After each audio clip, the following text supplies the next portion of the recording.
Hello everyone. How you doing? Welcome to today's class. Today we're going to be looking at JSON, one of the most essential formats in web development. So JSON is the backbone of data exchange between web applications and APIs. So um, basically, what I'm trying to say here is that JSON is a way, like is the framework for sharing data, right, across front end and back end. Like JSON is what is how the data is carried from the front end to the back end, and then from the back end to the front end. Anyway, by the end of this video, you would understand the JSON syntax, you will understand how to use it, and why it is so widely adopted. Okay, we are going to be using this MDN Web Docs article to learn what JSON is. Okay, so first question is what's JSON, right? The JSON stands for JavaScript Object Notation. According to this place, it says JSON is a standard text-based format for representing structured data based on JavaScript object syntax. A standard text-based format for representing structured data. So that means the data has to be structured. And then that structured data is based on the JavaScript object syntax. Now, if you've been like if you have some like experience, if you've learned about data types, obviously in JavaScript, you must have come across the an object, right? And you know that an object looks somewhat like this. It has the curly brackets, it has the key, and it has the value pairs, right? The property name and then the property value. So this is how an object looks in JavaScript, but this is not exactly how an object looks. So let me explain. Let me open my VS Code and show you something. Oh yeah, let's use this. So this is the one we used in the class today. Let's see. Yeah, and there's the HTML. Okay, yeah. Okay, let's go to script. So let me show you what I mean. Let me show you what I mean. Now, let's say I want to create an object in JavaScript, right? This is how you create an object in JavaScript. You come here, you initialize now, you create the variable. So const, let's say user object, and then you put your curly brackets. Okay, right? Okay, I say the person's name is John, age is this, something like that. This is how you create this is how you create an object. The object will have key value pairs. But now compare it to this example that we have here of JSON, right? Let me copy this. So this is actually JSON. We're going to just call it another user shell. This is JSON.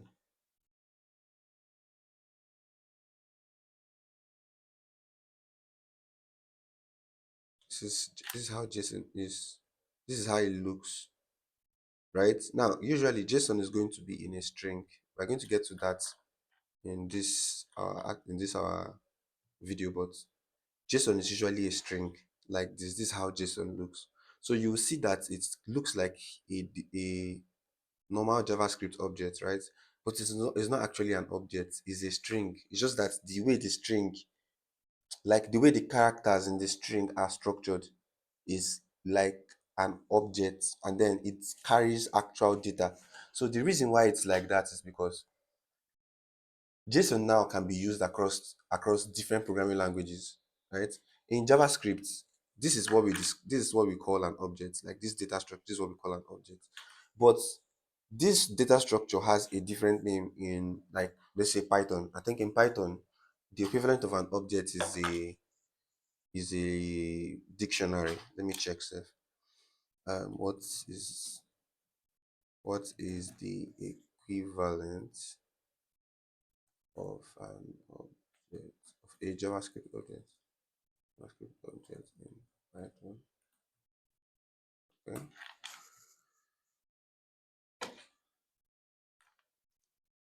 So it says equivalent of a JavaScript object. It's not a dictionary, really. Wow. Yes, objects in JSON are like dictionaries in Python. Okay. And what is it?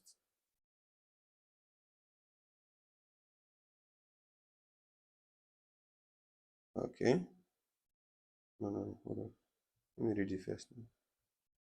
Python is statement binding JavaScript almost everything. Python class. Jesus. Oh my god. Let me check. Objects. Oh, sure. I beg. JavaScript objects in Python standard library. Hmm. Mm-hmm. Uh-huh. What is the Python? Now see it. Okay. What is the Python equivalent of JavaScript objects? Officially, JavaScript object is most similar to the Python dictionary, but it also resembles the Python object, and many Python objects have dictionaries tucked inside their implementations. Okay, so yeah, basically it's a dictionary. It's a dictionary in Python. So now, because there are similarities between the way the data is structured across different programming languages, right? The way JSON is structured now, if you send data, let's say you are sending an object that contains user data from Python code, right? And you're sending it to JavaScript code, that data is going to come in JSON format. And because it is in that JSON format, when it gets to JavaScript, JavaScript will convert it from that JSON format to an object, that's to a JavaScript object.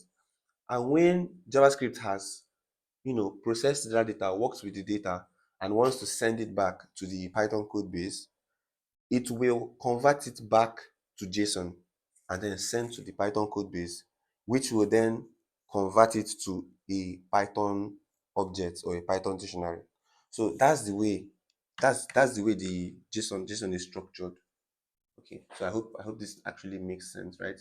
And one good thing about JSON is that it is very, very lightweight, right?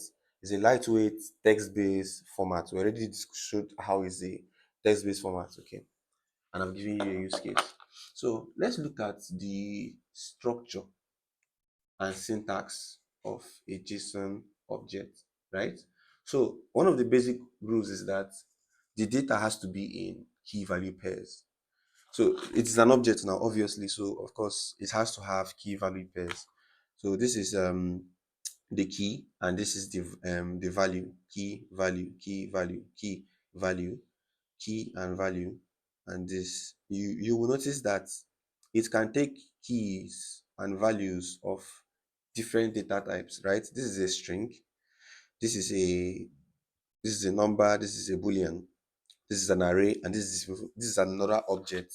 Okay, so and that means you can even nest objects inside the objects. You can nest arrays inside the objects, like just the way nesting works in general with data structures. You can use it like that. Now, another thing is that the keys are always strings. You'll notice that all the keys here are in double quotes, which means they always have to be strings. Good. So that's basically the structure of JSON, right? Now, how do we use JSON? Now we're going to look at like a demonstration of how we use JSON in JavaScript, right? But I think the same general rules still apply across other programming languages. But let's look at it in JavaScript first. So let me open my code base. So I've showed, okay, yes. So this is our JSON now, and this is our normal user object. So let me show you something. I'm going to console.log this user object.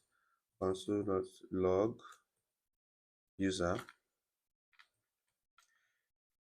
and then I will wait, let me be sure this thing is connected to this HTML. Okay, it is. Very good. All right, save the code and run it. How do we run this code? Yeah, go live.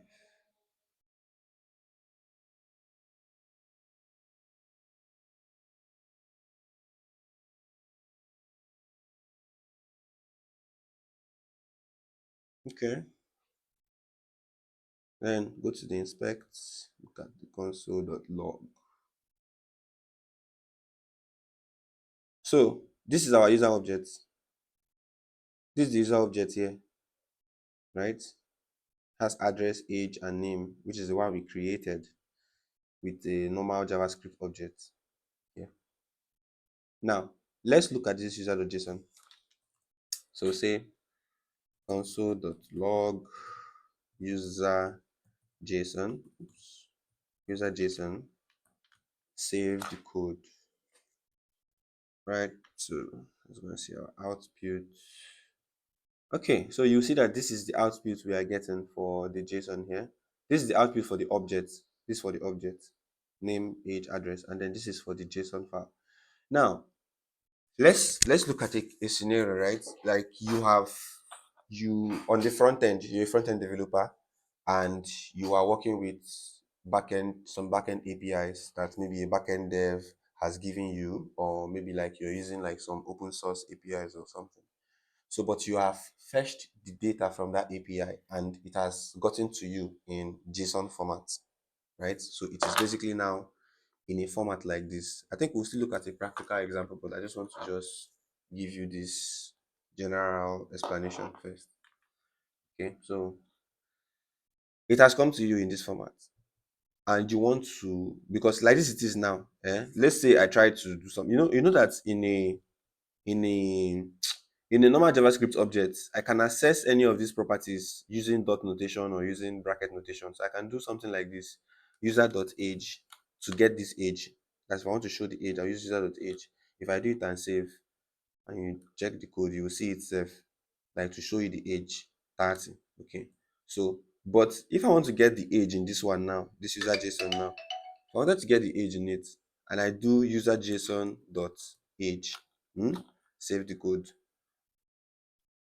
nothing will happen. You will still get undefined, right? Because this thing is, even though it looks like an object, it's not actually an object, it's a string. It's a JSON string. So for your JavaScript to be able to read this code now, it needs to convert it to an object, right? So how do you convert JSON data now to an object? In JavaScript has a default JSON object, that you can use. So let's create another variable. So let's say const okay, yes, I'm using super maven, so it helps me suggest some of these things. You can go and check out the platform. Very nice. Be the tool, whatever. So user JSON passed, or user JSON object will be good here. So basically, you will say JSON. Here we are calling the JavaScript global JSON object, and then we are now going to call a method in that object, which is the pass method, and then we'll pass in the user JSON as a parameter to it, or an argument to it. So what will happen here is that this JSON, or this one now, is JavaScript's inbuilt JSON object, right? An intrinsic object that provides functions to convert JavaScript values to and from the JavaScript object notation format. So what it does is that it will convert a value to JSON, or it would convert it to object, however, whichever way it needs. So it has a method. The method for converting it from JSON to object is the parse method, right? So you call this parse method, and then you pass in your JSON here. So that's what I have done. So now let me come and console.log it again. Console.log user. Okay. Anyway, let's first of all get the user object so that you see it. JSON object. User JSON object. Save it. Let me open this one as well for comparison, and then we already know what is here, so we don't have problem. So let's go and look at it. So you will see now that this is how it looks in JSON, right? And then this is how it looks in as an object. Here it's a string, it's JSON string. But here now, the JSON object in our JavaScript has converted this to an object. Okay, so I hope that makes sense. We have used JSON pass to convert it to an object. So now, let us say that we have finished working with data. So let's go and do some kind of um, um, update to the data. So we're going to change the name. We're going to change Alice's name to, let's change it to Chiamaka, right? Let's change it to Chiamaka.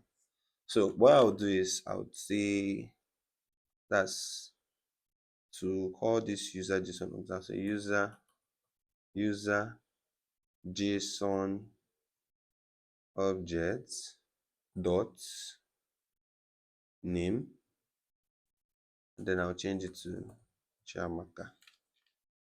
All right. So I've changed the object now to Chiamaka, but now okay, should I call it again? Maybe I should call it again. Yes, I'll call it again under this one so that you will see it at this point in line 28. This user JSON object is Alice, but then I will change it to Chiamaka, and then I'll console log it again so that you see that at this point, line 32, it has changed to Chiamaka. So let's go look at that. So you see here in line 28, it's Alice, but we've changed it to Chiamaka. So we've kind of updated the data now, and we want to send it back to our database, right? So we need to convert it back into JSON format. Well, to convert to JSON format, you use the stringify method in your JSON. So we're going to say const, let's just call it data, right? Const data is going to be user JSON obj dot, oh sorry, it's supposed to be JSON dot stringify brackets user JSON obj. All right, save, and let's look at the data. Console.log data, save. Okay, and this is how it looks, line 36. So it looks like JSON now, like it has converted into a string like this. So we have that. You might be wondering, why is it not like this? Like, what just happened here is that the line breaks. This one has line breaks. Let me show you. If I go and hover on this thing now, you'll see that it has line breaks. But this one now, that's the JSON stringify method converts, it will not add the line breaks. It will just get data like that and add it. But your this thing will still be able to read it properly. Do you understand? So don't worry about that. Besides, when you convert it to object, it will automatically arrange itself. So you don't have any issues with that. Okay. So that's basically it. That's how JSON is used, right? You get the data from your backend, you convert, use it, update, then convert it back to JSON and then send. Now, what are some common mistakes that people make while using JSON? So let's look at some common mistakes that people make while using JSON. So one of those mistakes is trailing commas. Most times when people are creating, although it's not like a problem that you would have, right? Because of course is this method that is going to convert the JSON both to object and to string, like so. Since it is this JSON object that is doing the conversion, like generally you should be good. You're not going to like have that as a problem. But let's say for example you're trying to work with a JSON file and there's an issue with it. Maybe you could check if there are some trailing commas there, or maybe there's a single quote, or maybe there are some unquoted keys. But those things don't usually happen. That's what I'm trying to say. Now, if you're creating a JSON file, right? Let's just say you're creating a JSON file for work. You know that the computer can actually read it no matter how it looks. Like it can look like this and the computer will read it easily. That one is no problem. But you should also sometimes consider the users, that like the people that are going to also be working with your code. And then if you can use a linter, like to make sure that is neat, keep it readable using proper indentation, and then try to avoid deeply nested structures. Like keep your JSON nesting levels like very low, like maybe three, highest three or something, but don't make it to be too deeply nested. But that depends on how you structure your data anyway. But those are some best practices.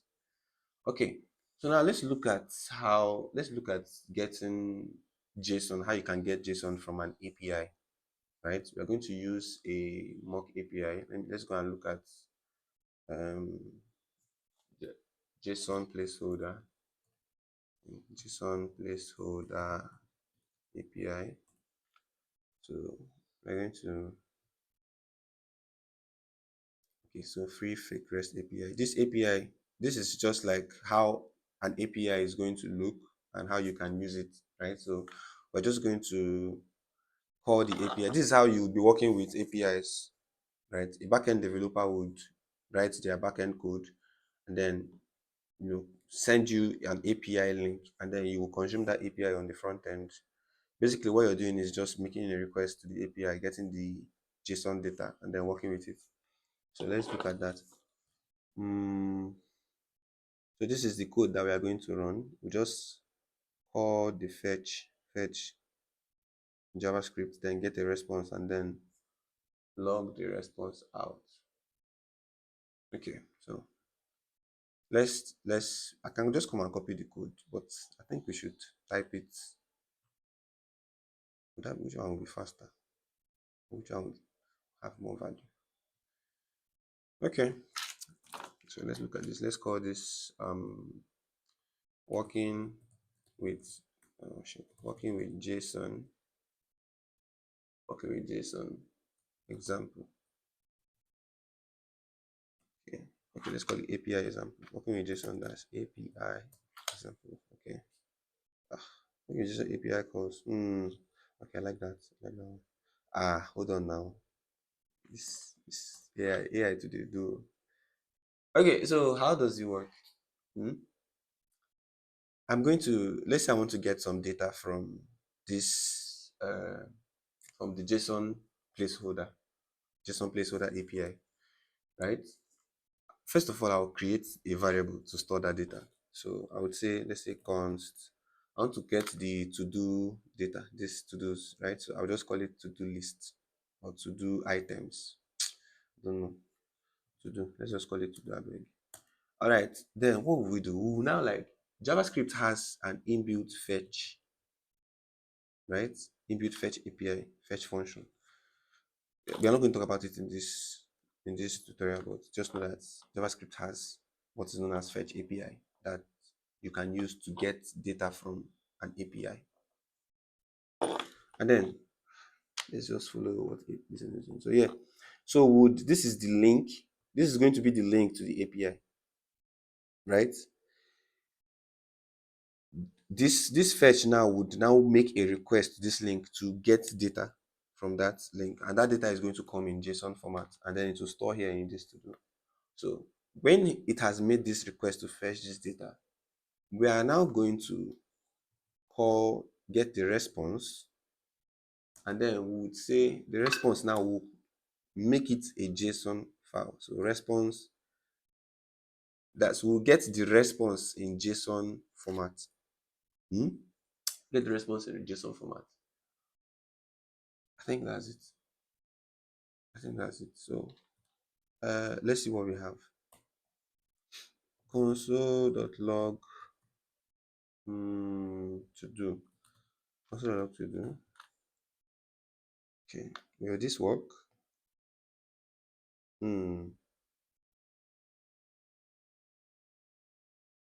No, it did not work. So what are we getting wrong? I think we need to make it asynchronous. Let's look at this. I didn't even use this.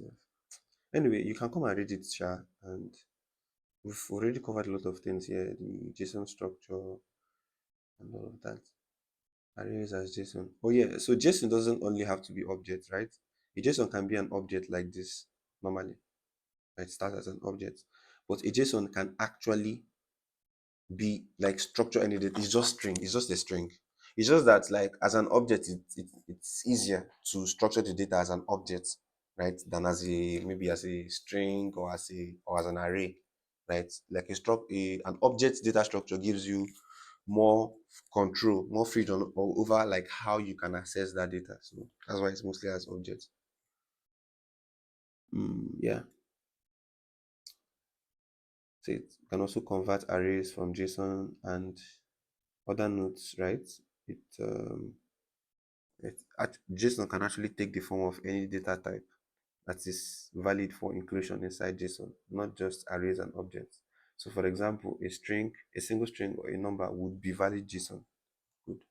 So JSON can be anything. Then again, even a single misplaced comma or colon can cause a JSON file to go wrong and not work. So you should be careful to validate any data you're attempting to use.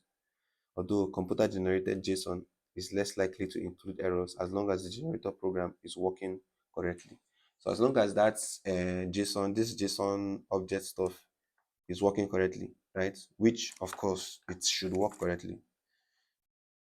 uh there's no issue of like you having problems with this. But whatever. Okay. Uh, so here they are getting the data from here. Yeah. So there's an async function, make a request. Oh wow. Then they will await. So I think let's do something. Let's do something like that. We're not going to do it as like robust as this, but I think maybe we can still look at this one later. We're not going to make it this robust for now. We're just going to add this response, make this. Let's go. So I would say const to do. Hmm. What do I do? What do I do? What do I do? Yeah. All right. Make it an async function. Oops. Is this how? Can you do like this now? Yes. This is it. Make an async function and then you return the data. Okay. Cut from here. Paste. So first you fetch. Let's call it data, right? So say let data.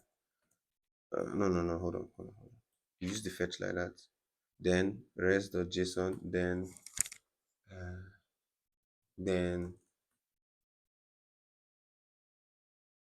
data. No, let's not do like that. Come on. Okay. So let's say let data equals to this. Then we'll now say if data is equals to this, right? Then we should return data. Return data. Nikki, it's not working. No. Should I close this? Hey. Okay. That's my code not working.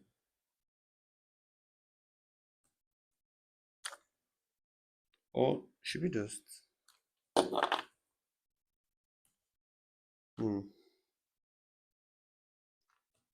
no? Save to do. Let's run this. Run this. Should I put await there? I think I should put await. I think await. Okay.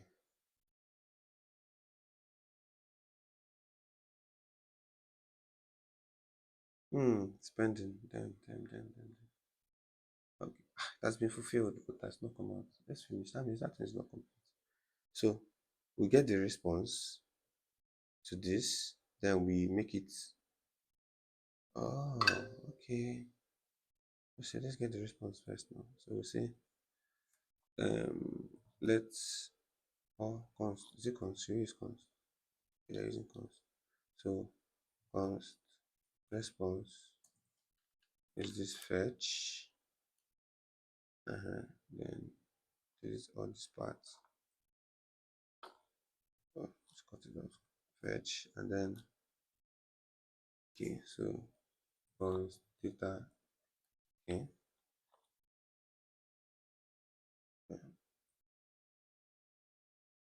alright. Await fetch, await data.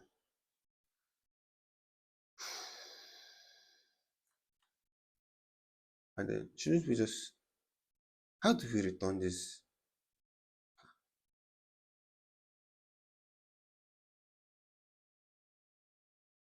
Let's see now. Return data. Okay. Yo, abeg work. Painting.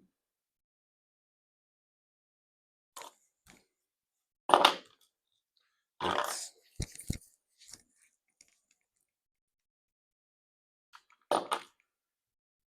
Okay. What if we create a variable here? Hmm. Let's call this variable. Let's say mm, to do. Let's call this one to do. Let to do be empty, and then let's say get get to do items. Okay, and then we'll then update to do equals to data. Then or let's put it to do here. Okay.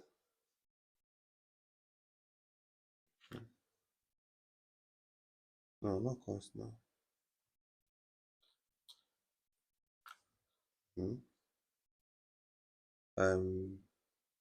Then we'll run it, and then sorry, this is supposed to be get to do items. Get to do items. Run that code, and then yeah, I would call to do.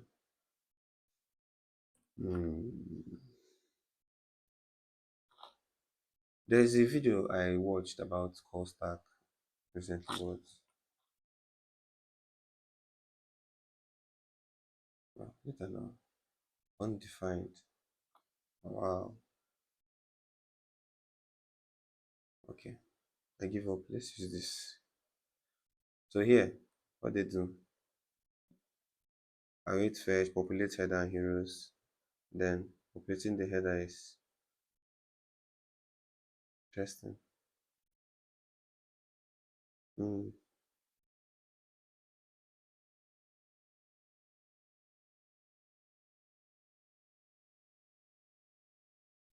Hmm.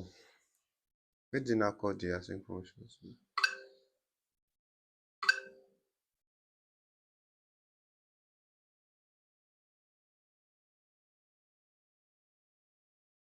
But didn't I call the function? I thought I called the function.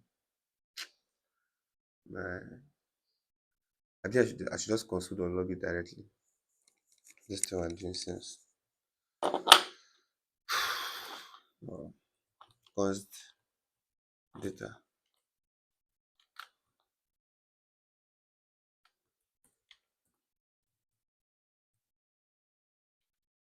There has to be a way to store this thing somewhere. Mm.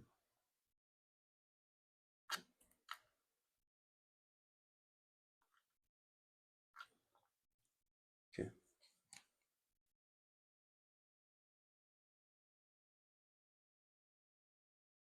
Oh, it has worked. So we have one item in the to-do list. It's not complete yet, but the title is Delectus Autumn. Yeah. So yeah, that's basically how. Wait, it's coming as an object. Okay, yes.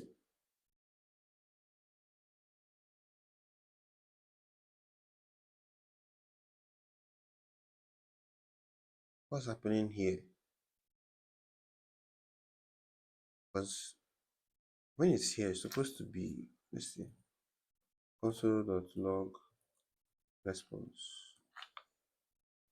Okay, this out, this out.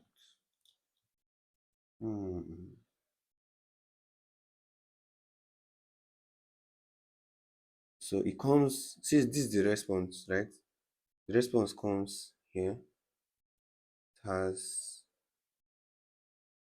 body, readable string, body used, headers, headers. Okay.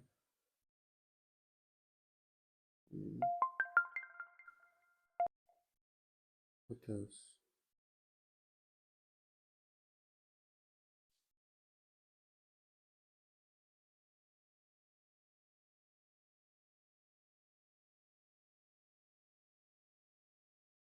How? See me where they do tutorial video now. Oh yeah, now we'll go find them out. So how does, where is the gist of this thing? That's what I want to know. Where is it? Should we start with it? Let's start with it. The DGG.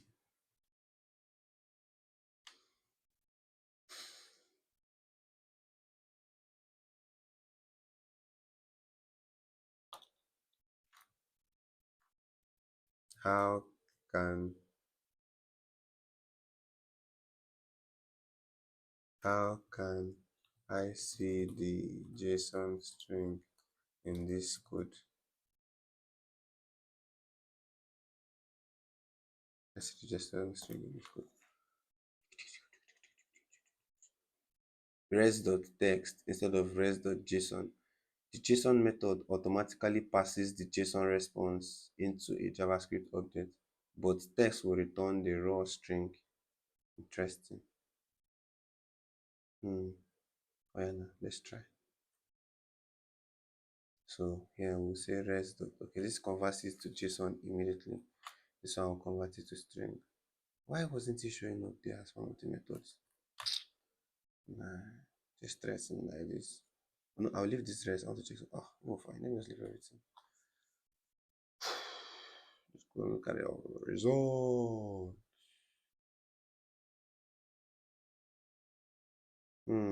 All right. So here we have it as JSON. Very nice. Now, should we go and come check here?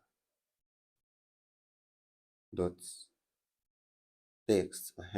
So res.json is a function. Is a function that has all of this stuff. And then there's also res dot. There's even res dot status, res dot type. Let's see what res dot type brings. Is type a function? Type is not a function. This is a function. This is not a function. Let's just type it without this thing. Type is a property. Oh, application.json. This is that. Oh, wait, hold on.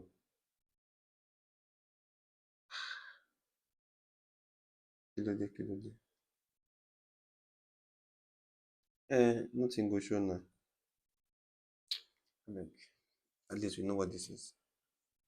Alright, so that's it for JSON. That's for JSON. So let's key takeaways here. Let's go back. This is JSON. Key takeaways here. So JSON is a universal data format. That's one, and it follows a simple key value syntax. We've already looked at how that key value syntax is like this, right? And that makes it easy to convert it to an object that can be used in JavaScript. So it's widely used by APIs and for web development. So that's all. Thank you very much for coming to this video. If you want to try this out, I would push this my code now. I'll push it to GitHub, and I would add the link to the description of this video, so you can just go and watch it there. It was fun doing this. Thank you very much. Have a wonderful day.